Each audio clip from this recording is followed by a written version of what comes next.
How you doing, YouTube? Matt Massa Beer Reviews. Back with a little bit of non-alcoholic jams, yeah. Form of Bravus Brewing. This is their Oatmeal Stout. This is a near beer. Contains less than 0.5% alcohol by volume. Ooh, the bottom of this can is toast. It's like disgusting. There's hair on it and stuff. That's weird. Why is it like that? It says here best by 1120. Sorry. 1121? Yeah, 1121. It is, they're out of Anaheim, California, so water, malted barley, oats, hop, and yeast. On the back here it says, the folks at Bravus Brewing beer believe beer should be about the experience, not the alcohol content. That's why there's America's finest brewery dedicated solely to the production of non-alcoholic craft beer. Our exclusive brewing process allows us to create a beer which tastes so much like an alcoholic beer, you would be hard-pressed to tell the difference. So go ahead, try one. They actually reached out to me. They're like, hey, want to try some? And I said, oh, yeah. I'm sure you know if you watch my channel, I'm actually a big fan of non-alcoholic beer. I typically do have a selection of non-alcoholic beer in my fridge at any given time.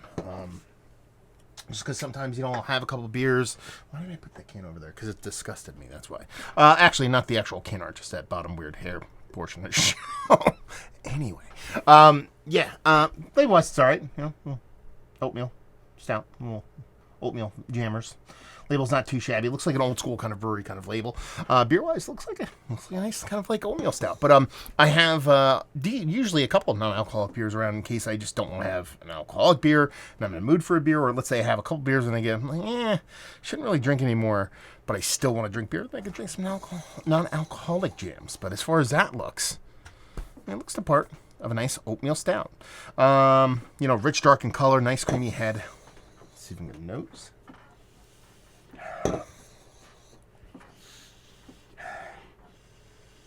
See, there is this big kind of oaty, roasty component to it, but it comes off, and this is typical of non-alcoholic beers. And there's no way for me to really do these beers kind of proper unless I do them like mystery beer style.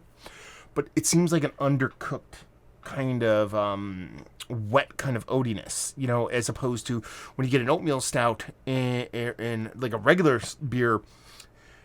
The oats can come off, but they come off a little bit more lactosey because I think that's part of the brewing process, part of the cooking process kind of brings that out. Not saying this wasn't heated because there's a couple different ways to make alcoholic beer. You can actually make an alcohol, strip the alcohol out, a couple different processes, but it smells here like there's actually naked oats in here, like an uncooked kind of oat. And it comes off more like grainy and bready. Not as moist and as non-alcoholic as, say, a wort or something like that. But it just has a really big grain component to it. Now you're talking about an oatmeal stout. You're kind of like, okay, that's kind of on point. It's just a nuance of, what an oatmeal stout, let's say a 6 to 8% oatmeal stout.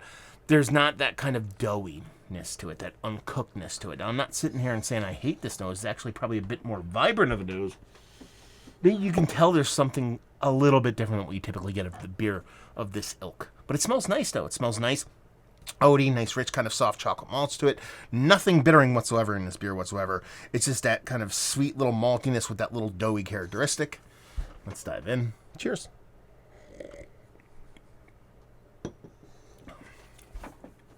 It's got a really nice mouthfeel to it. I mean, that's almost the thing you need to have when it comes to an oatmeal stout. If you say this, here's my oatmeal stout, and it is vibrancy is there, the taste is there, the lax mouthfeel, it's like, this is not an oatmeal stout. You're getting the actual vibrance and along with that kind of mouthfeel here.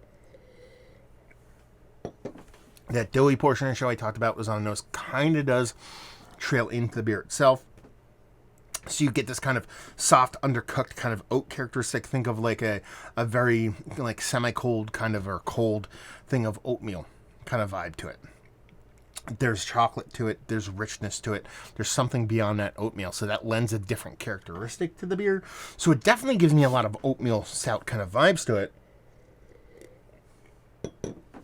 But I'm going to be perfectly honest with you. Without doing these blind, it's almost impossible for me to be just impartial, as crazy as I need to be when it comes to these things. It's hard to separate yourself when you know it's a non-alcoholic beer, and knowing that it's not an alcoholic beer, and the way this kind of comes off, the way the sweetness comes off, you know by drinking this, you're not drinking something that has alcohol in it. Now, I don't think that's the purpose of this, because obviously, if you're buying yourself a shelf, no shit, Sherlock, you know.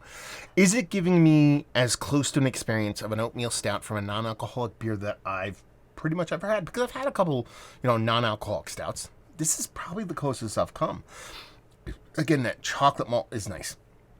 That oat characteristic is quite nice. There's a touch of bittering here, but I could, that's probably just a little bit of hops adding a soft little bittering to it. It's not like a hop forwardness. Really, what I'm missing here is a little bit of rich, kind of cooked kind of maltiness to it, and obviously there's gonna be a little bit of perception of alcohol in the palate when you're drinking something like this, especially with like an oatmeal stout. They make lower ABV oatmeal stouts to where it's like the alcohol isn't like a present thing, but even then you still get a little of something, and it is present. It isn't present here. That touch of that little kiss of alcohol that adds this little bit of pizzazz. I was going to say chutzpah, but I'm using that word too much. A little bit of pizzazz to the beer, and you can tell that's here, but I'm going to tell you right now, by far and away, the closest non-alcoholic beer that I've had to a stout to date. And I think that's a big positive. I've had the Dark Mild from Athletic Brewing. They're one of the East Coast big producers of non-alcoholic beers. I had like a bourbon barrel aged stout that was very, very...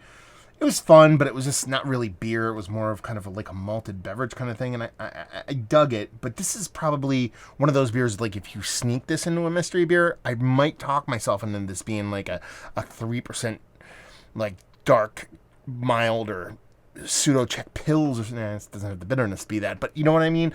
I can see myself doing this blind and then confusing it with something that's super low alcohol. Let's put it that way. So yeah. Big aromatics, nice roasty component to it, but it doesn't get really all that bittering either from hops or roasted malt. You get a little doughy characteristic. Done and done. Is it one of the better non-alcoholic beers I've had as of late? Yes, it is. Is it Mount Rushmore status? For dark beers, yes. Dark non-alcoholic beers, yes. I mean, I probably only had 5 or 6, so it's very small, short sample size on this. If I do the wide berth of non-alcoholic beers, it ekes towards the top. And the only reason I say that, I think non-alcoholic beers lends themselves best to small little crispies. Little Pilsner, fake little NA Pilsners, things like that. They come off a little bit more authentic for me. So I tend to lean a little bit more in that direction when it comes to the non-alcoholic beers. But I think this is tasty, fun.